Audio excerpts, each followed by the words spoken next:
দারুচিনি এই নাম শুনলেই মনে আসে একটি মিষ্টি সুবাস, যা রান্নাকে করে তোলে আরও লোভনীয়। বাজারে দুইটি প্রধান জাত পাওয়া যায়, সিলন দারুচিনি এবং ক্যাসিয়া দারুচিনি।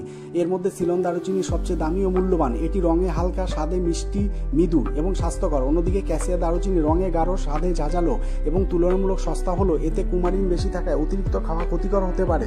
দারুচিনি আসে সিন্নামোনাম গণের চিরসবুজ গাছ থেকে। এই গাছ সাধারণত 20 থেকে 25 ফুট পর্যন্ত লম্বা হয়, কিন্তু মশলা তৈরির জন্য গাছের ছালই দারুচিনির মূল উৎস। এই ছালের স্বাদ ও সুবাস থাকে সবচেয়ে বেশি। প্রথমে দক্ষ শ্রমিকরা নির্দিষ্ট সময় ছাল কেটে নেন। বর্ষা শেষের পর বা বসন্তকালে এই কাজ বেশি হয়, কারণ তখন গাছের ভেতরে রস চলাচল বেশি থাকে, যা ছাল আলাদা করতে সাহায্য করে। এরপর শুরু হয় আসল কাজ, ছাল তোলা।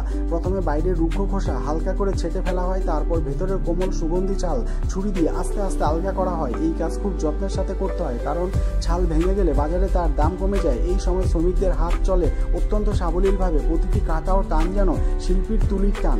ছাল তুলে নেওয়ার পর তা ভেজা কাপড়ে মুড়ে রাখা হয়। এতে ছাল নরম থাকে এবং সহজে রোল আকারে গড়ানো যায়। কিছু সময় পর একটির ভেতরে আরেকটি ছাল সূক্ষ্ম রোল তৈরি করা হয়। এটাই আমরা চিনি দারুচিনি ঐতিহ্যবাহী কুইল নামে। প্রস্তুত কুইলগুলো ছায়াযুক্ত বাতাস চলাচল আছে এমন স্থানে শুকানো হয়। রোদে সরাসরি শুকানো হলে রং ও সুবাস নষ্ট হয়ে যেতে পারে। ধীরে ধীরে এগুলো সোনালি বাদামি রং ধারণ করে, যা দারুচিনির অন্যতম পরিচয়। শুকানোর পর লম্বা কুইলগুলো বাজারে চাহিদা অনুযায়ী কেটে আকারে আনা হয়, কখনো ছোট টুকরো, কখনো পুরো লম্বা।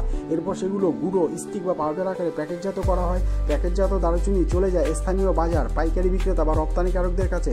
সেখান থেকে পৌঁছে যায় দেশের বিভিন্ন প্রান্তে, এমনকি বিদেশও। শেষ পর্যন্ত এই সুগন্ধি মশলায় এসে মিশে যায় আমাদের রান্নাঘরে, বিরিয়ানি, পোলাও, মাংস, মিষ্টি কিংবা এক কাপ চায়ের স্বাদ বাড়াতে। বিশ্বের প্রধান দারুচিনি উৎপাদক দেশ হলো শ্রীলঙ্কা, সিলন দারুচিনির জন্মভূমি। এছাড়া ইন্দোনেশিয়া, ভিয়েতনাম, চীন এবং মাদাগাস্কার। ভারতে দারুচিনির চাষ করা হয় কেরলা, তামিলনাড়ু, কর্ণাটক, আন্দামান নিকোবর দ্বীপপুঞ্জ। দারুচিনি কেবল একটি মশলা নয়, এটি কৃষকের যত্ন, প্রজন্মের জ্ঞান এবং প্রকৃতির উদার দান। গাছের ছাল থেকে আপনার হাতের এক কাপ চা পর্যন্ত এর যাত্রা এক অনন্য গল্প, যা সুবাসে ভরিয়ে তোলে আমাদের জীবন।